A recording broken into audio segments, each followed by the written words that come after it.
কি গো, ঘরে তো চালবাল সব ফুরিয়ে গেছে। যাও কিছু কিনে নিয়ে এসো। হ্যাঁ, এরকম করে আর এইভাবে কতদিন চলবা? তোমাকে নিয়ে আমি আর পারি না। হাই আল্লাহ, তুমি এত ঘরের আলসা। আগে যদি জানতাম তাহলে তোমারে আর বিয়া করতাম না। তোমারে তারপরে সেই কাজের জন্য রওনা দিচ্ছে এবং সে জঙ্গলে চলে যায় কাঠ কাটার জন্য। তারপরে সে তারপরে সে জঙ্গলে চলে যায় কাঠ কাটার জন্য এবং পরিশ্রম করার জন্য।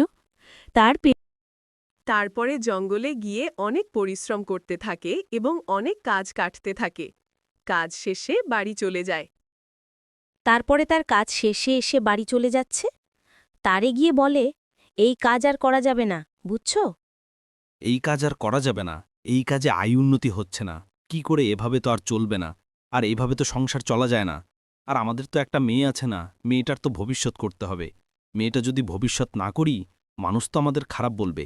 এইভাবে চলবে না আর, আমার অন্য কিছু একটা করতে।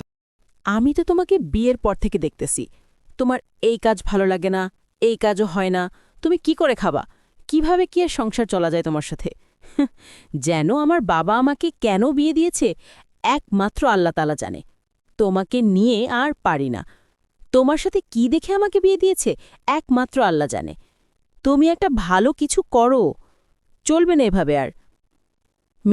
গভীর রাত হয়ে যায়। তারপর সবাই মিলে ঘুমিয়ে পড়ে। প্লিজ ভাই লাইক সাবস্ক্রাইব করবেন। তারপর সে ভোর সকাল সকাল ঘুম থেকে উঠে কাজের জন্য বাজারে চলে যাচ্ছে এবং সে বাজারে গিয়ে সে অনেক দোকানদারকে জিজ্ঞাসা করে, আমাকে একটা কাজ দিবেন? অনেকেই কাজ দেয় না। এক দোকানদারকে গিয়ে বলে, ভাই, আমি অনেক গরিব মানুষ, আমাকে একটা কাজ দেন না ভাই। আমার ঘরে সব চাল ডাল ফুরিয়ে গেছে, আমার ওপরে দয়া করেন প্লিজ ভাই, একটা কাজ দেন। আবার যত করি আমি, আমার ভালো অভিজ্ঞতা আছে। আচ্ছা ঠিক আছে, বাজারের পাশে একটা আমার দোকান আছে, সেটা তুমি চালাবা। ঠিক আছে, এখন যাও। তারপর দোকানদার তাকে বলে, তুমি আমার একটা দোকান চালাবা। আবারও বলছো, প্লিজ লাইক সাবস্ক্রাইব করুন। তারপর তার একটা দোকান দেয়, অনেক বড়। সেই দোকানে অনেক মানুষ আসতে থাকে এবং তার ভালো বেচাকেনা হয়। বলছি খুব খুশি হয়, দোকান ভালো চলে থাকে এবং অনেক খুশি থাকে। প্লিজ ভাই লাইক ও সাবস্ক্রাইব করুন, আপনাদের জন্য তৈরি করছে একটা। সাবস্ক্রাইব করুন